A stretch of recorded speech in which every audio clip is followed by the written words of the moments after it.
Hola a todos, bienvenidos a un nuevo vídeo de Historia de la Literatura. Antes de empezar no olvidéis suscribiros, darle a like y dejarme un comentario con vídeos que os gustaría que hiciera en el futuro. Hoy hablaremos del siglo XIII, en el que la principal corriente fue el Mester de Clerecía y sus principales autores Gonzalo de Berceo y Arcipreste de Hita. También miraremos un poco la prosa escrita en esta época y la labor de Alfonso X con su escuela de traductores de Toledo.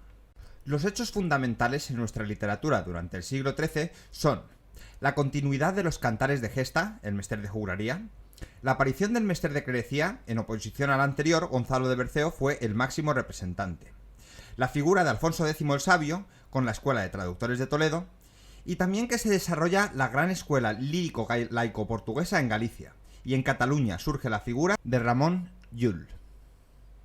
Conviene dar una definición de lo que significa Mester de Clerecía antes de seguir hablando de ello.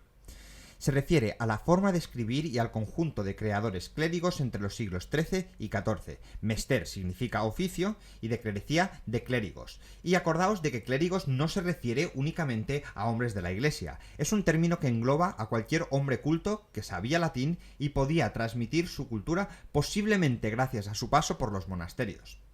Estos autores cultos, conscientes de que la mayoría no entendía latín, escribían en castellano, ya que su intención primaria es instruir y transmitir conocimientos al pueblo. Las principales características del Mester de Clerecía son: la presencia de un autor individual, aunque fuera anónimo, denota el orgullo que siente el autor por su obra, diferenciándolo de la juglaría, a la que se considera propia de incultos. Otra característica importante es la regularidad métrica y estrófica. Su máxima expresión es la cuaderna vía, que es una estrofa de 4 versos alejandrinos de 14 sílabas, con rima consonante, todos ellos que se pronuncian en 2 hemistiquios, cada 7 sílabas. El hecho de no ser composiciones cantadas genera la necesidad de una mayor medida. Las obras tienen su base en la erudición, en la tradición escrita griega y romana.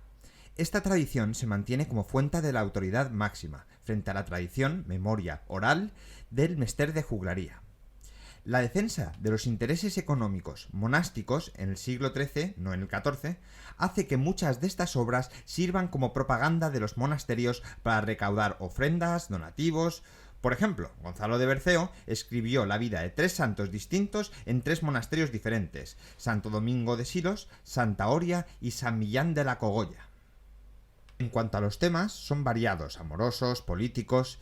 El Mester de Clerecía prefiere los relatos del tipo sacro, novelesco, moralizador o de la historia antigua, frente a los temas históricos de la Reconquista cantadas por los juglares.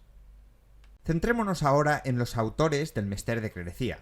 El primero de todos, Gonzalo de Berceo, es uno de los autores más importantes de la literatura española, ya que fue el primer poeta español de nombre conocido. En sus distintas obras ofrece algunos datos autobiográficos. Nace en Berceo, en un pueblo de Toledo, a finales del siglo XII y muere a mediados del XIII.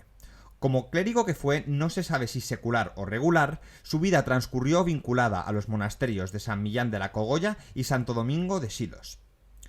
Como fiel seguidor del Mester de Clerecía, todas sus obras están escritas en cuaderna vía. Estas obras se clasifican en 3 tipos. El primero, obras de tipo doctrinal, y ejemplos de estos son sobre el sacrificio de la misa, sobre los signos que aparecen antes del juicio, sobre vidas de santos, también llamadas hagiográficas, San Millán, Santo Domingo de Silos y Santa Oria. Y la más importante, las obras marianas, siendo su principal obra Milagros de Nuestra Señora. Es un libro compuesto de una introducción alegórica y de 25 poemas que narran otros tantos milagros de la Virgen, que aparecen como una figura muy activa y presta a solucionar los problemas del devoto. Está inspirada en fuentes del latín en las que se traduce y también personaliza, pone su propio toque a estas obras. Esta obra se inscribe así en una extensa corriente de literatura marial que se produce en la Edad Media, tanto en latín como en todas las lenguas romances. Literariamente, Berceo tiene un estilo inconfundible, sencillo, diáfano, cordial, un estilo muy gráfico y muy popular, por el manejo de la lengua popular, que lo hace muy próximo al pueblo. Hay siempre una nota doméstica y familiar en sus escritos. Hablemos ahora de la prosa del siglo XIII. Los textos conservados en prosa son posteriores a la poesía de este siglo, en concreto a la primera mitad del mismo, bajo el reinado de Fernando III. Muchas de las obras son de carácter jurídico, crónicas. Hay también un conjunto de sentencias en castellano, colecciones de máximas como por ejemplo Poridad de Poridades, secretos de procedencia arábiga y bocados de oro de fuentes latinas y árabes. Quizás más interesantes sean las propiamente narrativas, los cuentos Calida e Dimna y Sendebar o Libro de los engaños y cuallamientos de las mujeres, que aunque provienen de traducciones árabes, son de tradición hindú realmente.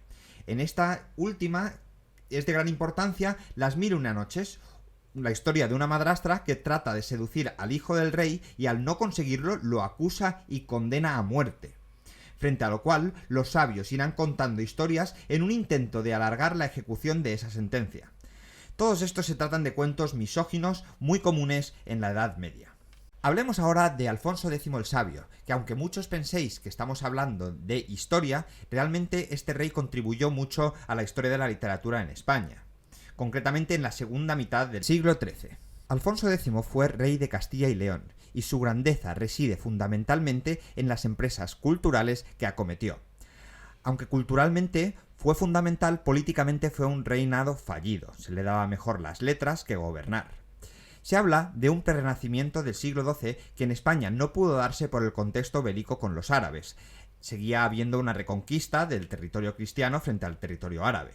Sería el impulso de Alfonso X que promovió este resurgir cultural con un siglo de retraso. España siempre por detrás.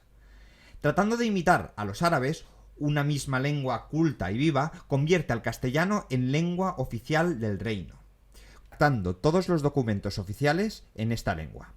Cambia las leyes de la época con la intención de hacer llegar la legislación al pueblo. Pero también quiso que el castellano fuera una lengua culta, no solo oficial. Para ello utilizó la Escuela de Traductores de Toledo, en la que se tradujeron todo tipo de textos en latín, hebreo y árabe a la lengua castellana, siendo su finalidad convertir la cultura universal al castellano. Hubo un intento de normalizar la lengua castellana, el castellano derecho acometiendo una reforma ortográfica que no consiguió, aunque sí incrementó el léxico cogiendo muchos préstamos del árabe, cultismos del latín e introduciendo sufijos por primera vez. Como escritor, solo compuso en gallego, lengua de moda para la poesía, Cántigas de Santa María, que se trata mayoritariamente de cánticos en alabanza a la Virgen María, aunque hay un poco de todo. También mandó escribir una serie de obras, de tipo organizativo jurídico, de obras históricas, tratados científicos, obras de entretenimiento, y el rey Alfonso orientó la labor de sus traducciones, corrigiendo luego las versiones para ponerla en castellano derecho. Tras su muerte, sube al trono su hijo Sancho IV, tras una guerra civil, y con él desciende todo este impulso cultural. Todo lo que había conseguido su padre lo mandó al traste Sancho IV. Bueno, y aquí el final del siglo XIII en lo que es la literatura española. Es un tema bastante corto y bastante importante. Tener en cuenta de que el apartado de Alfonso X quizá me haya extendido un poco más de lo que debería, pero creo que es fundamental comprender la labor de este rey para comprender la literatura en España. Y no solamente por el continente, sino por el contenido, por las formas verbales, ortográficas y léxico que se aportó durante este periodo. Dicho sea esto, no olvidéis suscribíos, darle a like y dejarme en un comentario futuros vídeos que os gustaría que hiciera. En el próximo tema seguiremos con el Mester de Clerecía en el siglo XIV. Un saludo a todos.